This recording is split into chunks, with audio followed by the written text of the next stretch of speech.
हाँ तो भैया कोई आखिरी ख्वाहिश है तो तुम बोल सकते हो। आज से 2 या 3 साल बाद मेरे बेटे को ज़ेनिन खानदान को बेचा जाएगा। उसे बचा सकते हो तो बचा लो। तुम मेगुमी फुशिगुरो हो ना? जानते हो तुम्हारे डैड ज़ेनिन खानदान से थे, जो जुजुत्सु जादूगरों का ताकतवर खानदान है। तुम्हारे डैड ने तुम्हें पालने के लिए खानदान को छोड़ा, और फुशिगुरो उन्होंने तुम्हें ज़ेनिन खानदान से बचाने के लिए हुकुम के इक्के की तरह बचा कर रखा था।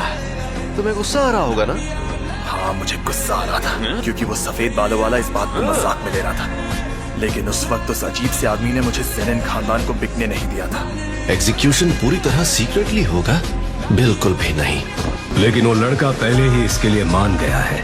वो अंडर एज है, सिर्फ 16 साल का बच्चा, और हमें ये नहीं पता कि और कितने लोग उसके श्राप का शिकार हुए हैं। अभी तक 3 ग्रेड 2 सॉर्सरर्स और 1 ग्रेड 1 सॉर्सरर घायल हो चुके हैं, और इसीलिए तुम मुझसे बात कर रहे हो। शायद तुम ये बात भूल चुके हो। तुम इसकी जिम्मेदारी ले रहे हो? बिल्कुल, यूता ओकोत्सु अब जुजुत्सु हाई की जिम्मेदारी है। कुत्सु को तुम्हारे हवाले किया था। अब तुम्हारे पास कोई बहाना नहीं बचा है सातोरु कोजो। मैं कोई बहाने नहीं बनाने वाला था। तुम यहाँ भी मजाक कर रहे हो? अगर रिका ओरिमोटो बेकाबू हो जाती, पूरे शहर को तबाह कर सकती थी। मैं अपनी जान पर खेलकर भी ऐसा होने से रोकता। उसे कुछ वक्त के लिए छोड़ दो, फिर देखते हैं क्या होता है। भूलो मत, यूता ओकुत्सु की सजा बस थोड़े समय के लिए खारिज हुई है। और तुम ये बात मत भूलना कि यूता ओकोत्सु के सर पर मेरा हाथ है। सच में ये स्कूल डायरेक्टर्स नीम चढ़े करेले हैं। मुझे ध्यान रखना होगा कि मैं इनकी तरह ना बनूं। इन्हें समझ नहीं आता क्या? किसी को भी यंग लोगों से उनकी जवानी छीनने का हक नहीं है। किसी को भी ये हक नहीं है।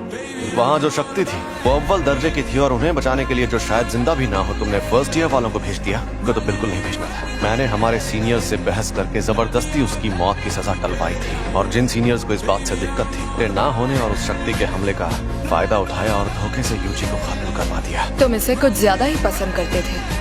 वो इसलिए क्योंकि मैं अच्छा इंसान हूँ और अपने स्टूडेंट्स की फिक्र करता हूँ। मेरे सारे स्टूडेंट्स काबिल हैं, खासकर 3rd ईयर का हाकारी और 2nd ईयर का ओकोत्सु। वो एक दिन मेरे जैसे भी बन सकते हैं, और यूजी भी उनके जैसा ही था। तो क्या तुम लोग यहीं बैठे रहोगे? जी शांत हो जाओ। UG welcome back. क्या आपको अभी भी यूजी से नफरत है? बात पसंद या नफरत करने की नहीं है। जुजुत्सु के कानून के मुताबिक यूजी को जिंदा नहीं रहना चाहिए। वो सिर्फ गोजो की बेवकूफी की वजह से जिंदा है।